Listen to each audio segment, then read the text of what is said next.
بسم الله الرحمن الرحيم. دوستاني عزيز، السلام عليكم ورحمة الله وبركاته. بس نسير دروسي قاعدة نوراني درسي ما در درسي دهم بوت در درسي سكون يا همجزة.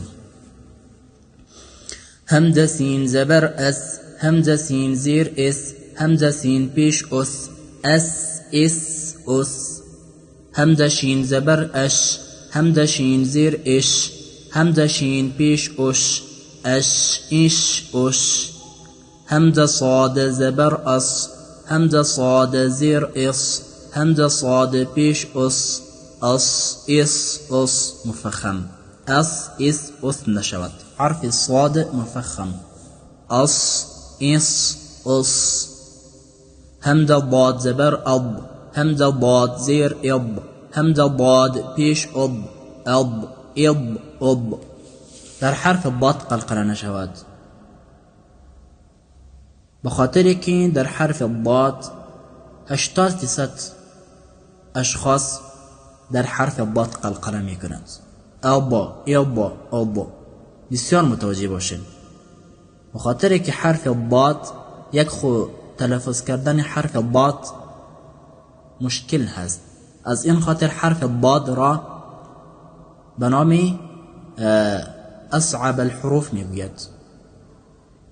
أصعب الحروف یعنی سخترین حروف، بخاطر که این حرف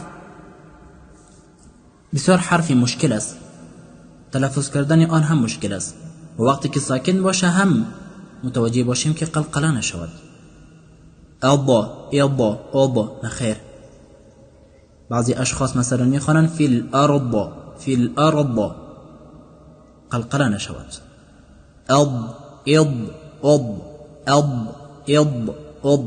في الأرض، في الأرض. همزة طا زبر أط، همزة طا زير إط، همزة طا بيش أط، أط إط أط. حرف الطاء قلقلة شهد. حرف الطاء أس حروفي قلقلة أس. قاف طا با جيم دال، قطب جد. قاف طا با جيم دال حروف قلقلة. اقسم تلفظ نشوت. أط إط أط نخير. أطا أطا إطا أطا. همزة ضا زبر أض، همزة ضا زير إض، همزة ضا بيش أض، أض إض أض. باریک نشود. أذ إذ أذ نخير مفخم. قلقله هم نشود تا کان نخوره. أض إض أض نه. أض إض أض أض إض أض.